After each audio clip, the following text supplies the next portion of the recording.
Jangan baca hadis, jangan baca Quran sebelum kamu nanti harus berdialog dengan guru kami dari guru kelompok dianya. Kenapa pesantren-pesantren di Jawa Tengah, Jawa Timur itu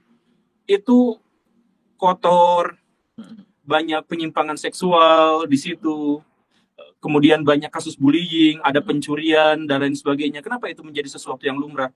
Nah, dia malah marah dengan pertanyaan itu. Gitu.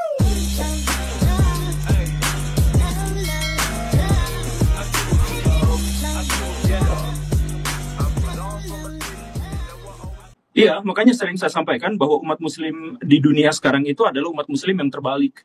Maka dalam pikiran saya yang paling liar dan ekstrim, saya berpikir bahwa Dajjal memang sudah lama datang dan membolak-balik. Kan salah satu karakteristik Dajjal itu adalah bahwa dia mampu membolak-balik realitas. Bolak-balik realitas itu dia bawa surga padahal neraka, dia bawa neraka padahal surga. Dia bawa sesuatu yang hoax tapi dianggap sebagai kejujuran, dan apa yang dianggap kejujuran dianggapnya sebagai hoax, gitu kan.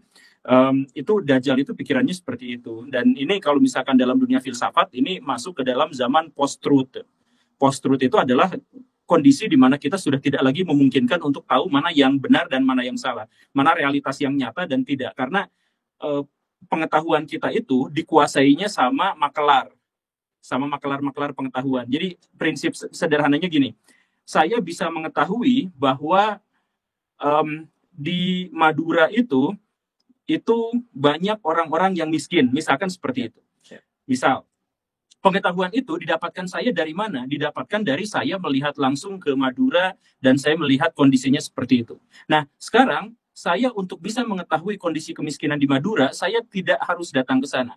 Tapi saya lewat channel YouTube, lewat media massa, lewat koran, dan lain sebagainya, atau lewat teman-teman. Nah, post-truth itu, atau Dajjal itu jadi dia yang menguasai media, dia yang menguasai sehingga informasi-informasi yang bisa saya temukan dari Madura itu ternyata sudah dibajak, sudah dipelintir, sudah diubah, sehingga pengetahuan saya tentang Madura itu berbeda dengan realitasnya. Padahal realitasnya A, seperti itu, bisa dilihat, sayanya bisa melihat, tapi saya melihat Madura lewat media, dan media itu dikuasai, maka pikiran saya pun akhirnya dibohongin. Nah, umat muslim dewasa ini juga seperti itu, saya pikirnya seperti itu.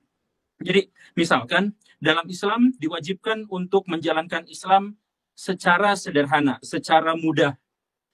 Yang mempersulit itu dia yang akan dikalahkan, yang mempersulit itu salah satu dosa paling besar, yang mempersulit agama Islam itu adalah sesuatu yang sama sekali bukan inti dari ajaran Islam. Bahkan prinsip dari ajaran Islam itu adalah kamu bertakwalah semampu kalian. Itu prinsipnya kan seperti itu. Kalau misalkan ditanya, saya harus bagaimana ya Rasulullah? Kemudian dia akan mendapatkan jawaban dari Nabi bahwa silahkan engkau bertakwa dan beristiqomahlah di situ. Ya cukup sesederhana itu. Nah sekarang itu dipersulit luar biasa. Ada kelompok-kelompok yang sengaja mempersulit untuk bisa, saya mohon maaf ya, ya termasuk yang torikoh dan sebagainya, ada beberapa bagian di mana saya tidak setuju itu, dan nggak jadi masalah, kita dialektik aja. Mereka itu sengaja untuk mempersulit ajaran-ajaran agama Islam, atau misalkan ada kelompok-kelompok yang suka mentafsirkan, orang-orang kemudian dilarang untuk membaca Al-Quran sebelum berdialog dengan ustadz mereka. Ada banyak. Jangan baca hadis, jangan baca Quran sebelum kamu nanti harus berdialog dengan guru kami, dari guru kelompok dianya gitu. Dan akhirnya Islam menjadi sangat susah untuk bisa menjalankan ajaran agama Islam, jadi sangat susah. Kemudian di dalam Islam juga ada prinsip, misalkan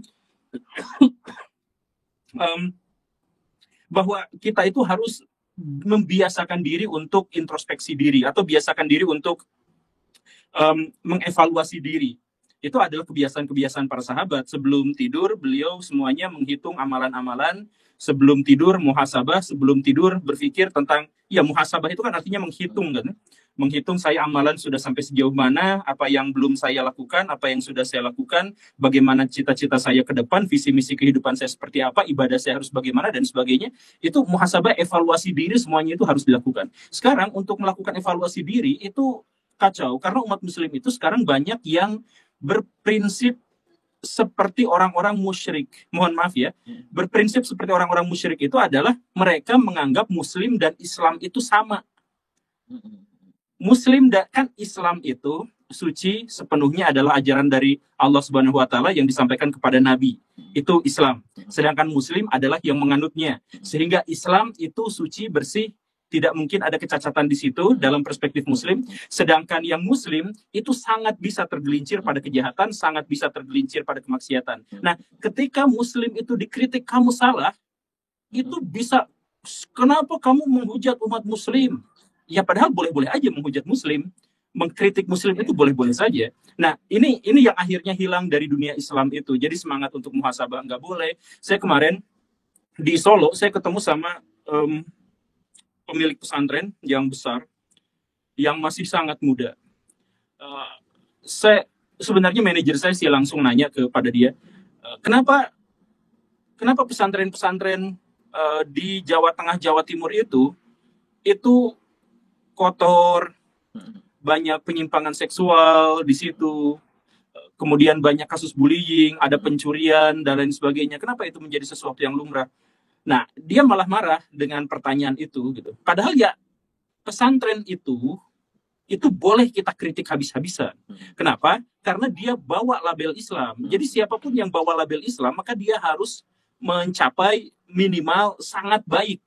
Citranya baik, apanya baik. Jadi kalau pesantren bawa nama Islam kemudian dia buruk, maka dia juga memperburuk citra Islam. Kalau pesantren bawa nama Islam kemudian dia baik, maka dia akan membawa citra Islam yang sangat baik, begitu kan? Makanya harus terus-terusan evaluasi, harus dikritik kalau berani. Tapi kan tidak, ketika saya akhirnya mengkritik pesantren, itu ada berapa banyak pesantren yang komplain, bikin video reaksi kepada saya, menjelek-jelekan bahwa siapa berani-beraninya mengkritik pesantren, ini udah offside, udah, dan lain sebagainya gitu. Nah, jadi karena mereka berpikir bahwa pesantren itu adalah bagian dari Islam, padahal pesantren itu adalah produk budaya yang membawa label Islam, sehingga boleh saja dikritik. Nah, karena tidak mau dikritik, kemudian menyusahkan diri sendiri, kemudian ada banyak sekali penyakit dari umat muslim yang juga saya sudah jelaskan di banyak video. Nah, itu makanya umat muslim sekarang menjadi terbalik gitu. Terbalik tuh ya tadi itu.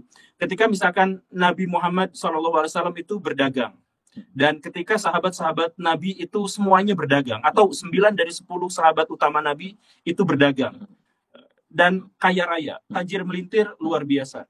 Nah, harusnya umat muslim zaman sekarang juga kaya. Tapi kenapa miskin? Nah, karena dibalik. Jadi misalkan, ini salah satu fenomena pembalikan umat muslim yang pernah disinggung juga sama Gus Baha. Jadi ceritanya gini, kalau muslim sekarang berdoa, doanya itu adalah, ya setelah sholat gitu ya, ya Allah, semoga saya pengen dapat mobil, saya pengen dapat kekayaan, saya pengen dapat motor, gitu dan sebagainya. Nah, itu kebalik. Karena dalam pikiran Gus Baha itu adalah, saya berdoa itu adalah, ya Allah, saya berdoa supaya saya bisa kaya. Nah, kayanya kenapa? Kayanya itu adalah biar saya bisa khusyuk dalam sholat, biar saya bisa beribadah lebih baik. Karena lebih leluasa gitu kan. Nah, jadi mintanya itu adalah mintanya mendapatkan kekayaan agar mudah ibadah. Kalau sekarang umat muslim sebaliknya, ibadah itu adalah untuk minta kaya, minta harta kekayaan gitu. Jadi ini adalah sesuatu yang terbalik. Jadi sekarang ayo kita kaya sama-sama. Kenapa? Kalau misalkan kita kaya, maka kita bisa berkontribusi terhadap peradaban, kita bisa bikin sekolah-sekolah gratis buat fakir miskin, kita bisa bikin panti asuhan yang menyelamatkan orang-orang yatim, kita bisa berdakwah dengan cara bikin teknologi yang sangat luar biasa kalau misalkan kita kaya. Tapi kan akhirnya kaum muslimin sekarang berpikirnya, ngapain kaya, kan nggak dibawa ke sorga. Iya, benar, Ini. benar.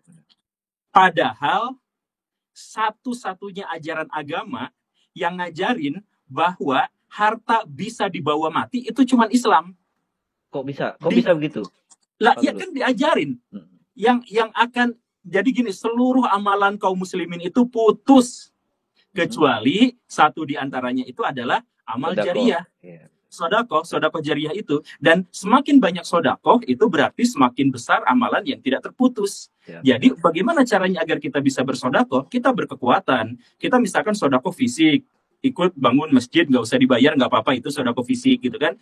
Kemudian, tapi kan sodakoh yang paling umum itu adalah sodakoh harta. Harta itu tidak terbatas. Kalau misalkan sodakoh kita sodakoh fisik, ya hanya bisa ngangkat batu. Tapi kalau misalkan sodakoh harta, kita bisa berapa masjid dibangun, berapa jalan raya dibangun, berapa taman dibangun. Satu-satunya beneran. saya pernah belajar semua ajaran agama Siap, siap. sejauh yang saya ketahui di Indonesia. Satu-satunya yang punya konsep bahwa amal akhirat itu bisa diperjuangkan waktu hidup itu, bahwa kekayaan di dunia itu bisa dibawa mati itu, ya cuma Islam. Tapi satu-satunya ajaran agama yang kemudian mengingkari itu adalah umat Muslim. Jadi misalkan masalahnya itu distorsi berarti Pak Guru ya. Distorsi. Jadi budaya kaum muslimin sekarang itu lebih banyak mengatasnamakan Islam, tetapi mereka mengkhianati Islam. Banyak yang seperti itu. Kalau misalkan tadi dibandingkan dengan misalkan yang Chinese, kenapa yang Chinese itu kok bisa kaya-kaya, bisa tajir-tajir? Iya. Nah, yang Chinese bisa kaya-kaya, tajir-tajir itu sebenarnya bukan Buddhism. Jadi Cina bisa maju itu satu diantaranya adalah ketika mereka membantai biksu-biksu. Jadi dulu dalam revolusi yang dikomandani oleh Mao Zedong, itu biara-biara semuanya dihancurkan, kemudian biksu-biksu semuanya dibantai, dan yang masih hidup dikasih kalung. Orang biksu-biksu itu dikasih kalung, ditulisan di sininya, kami adalah pembohong. Terus diarak. Nah, jadi karena komunis. Nah, jadi akhirnya Cina berkembangnya gara-gara apa? Cina berkembangnya gara-gara Confucianism, bukan gara-gara Buddhism. Tapi prinsipnya adalah kenapa kaum muslimin sekarang malah tertinggal? Karena kaum muslimin menggunakan dalil-dalil agama untuk bisa mengamankan hawa nafsunya. Mengamankan hawa nafsu itu yang kayak tadi. Kenapa kamu miskin? Kan sakit hati kalau digituin. Nah, biar tidak terlalu sakit hati, tidak merasa bersalah dan tidak apa, lalu mengatakan bahwa ajaran agama Islam itu yang paling penting adalah akhirat, sedangkan di dunia kita tidak memprioritaskan itu dan sebagainya.